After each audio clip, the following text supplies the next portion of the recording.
Hansel and Gretel. Adapted by Joe Loesch, illustrated by Kevin Menck, and it is also meant for kids in the grade 2. Once upon a time, there was a boy and a girl named Hansel and Gretel. They lived with their father, a poor woodcutter, in a little house beside a forest. Often the family went to bed hungry because there was not enough food to eat. One day, the woodcutter took his children into the forest to gather wood. Hansel and Gretel laughed and played so hard that they wandered from their father and were soon lost. Their father looked for them the rest of that day.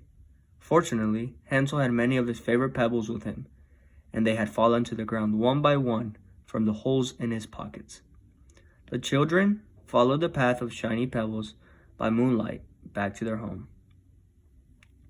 Their father was very happy to see them, but warned Hansel and Gretel to stay close to home and not to wander away. A week later, the children went to the forest again, to play in the forest again. They did not heed their father's warnings and wandered far from home, leaving a trail of breadcrumbs behind them to follow back home. But the breadcrumbs were eaten by the birds in the forest, and so Hansel and Gretel realized they were lost. Why were Hansel and Gretel not able to find their way back home?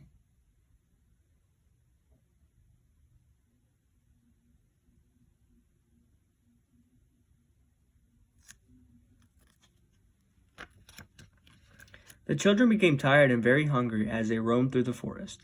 Suddenly, there through the trees, they saw a strange little house made of cake and candy. They ran to the house and began eating from it furiously. There were cake shingles and candy shutters. The windows were made of sugar. The flowers were lollipops. As they started to take a bite from the chocolate door, it opened. Out stepped an old woman with a wart on her nose. "Who's eating my house?" she said.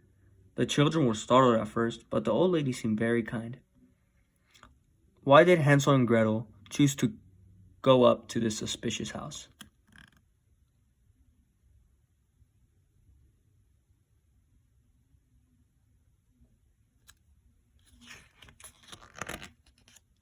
Hansel and Gretel apologized for eating from her house.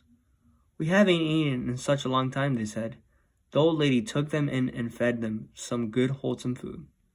"This will fatten you up," she said slyly. It wasn't long before the old lady's kindly spirit wore off. She snarled and ordered the children to work from morning till night. She had Gretel scrubbing floors and cleaning the oven. Hansel had to repair a broken table and gather heavy wood for the stove. Only a witch would act this way, Gretel told Hansel. What did the witch make Gretel and Hansel do?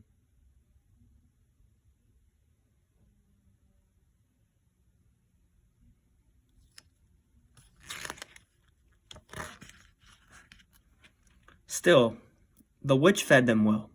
Hansel and Gretel even gained a little weight. One night, as the witch stoked the coals in her oven, Gretel heard her cackle. "Tonight, I'll have Hansel and Gretel for dinner." At that, Gretel sneaked up behind the witch and pushed her into the oven.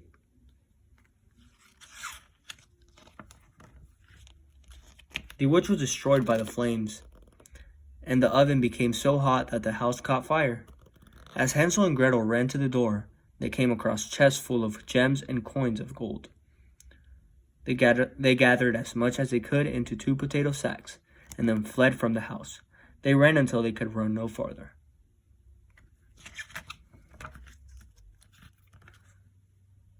They sat beneath a tree to catch their breath. Suddenly, they heard a voice call out, "Hansel, Gretel!" It was their father who had been searching for them since the day they were lost. They ran to their father's loving embrace. "Look, father," Hansel exclaimed, opening a sack. "More gold than we've ever dreamed of. We'll never be poor or hungry again." From that day on, Hansel and Gretel lived happily ever after with their father in the little house beside the forest, and they never were wandering again.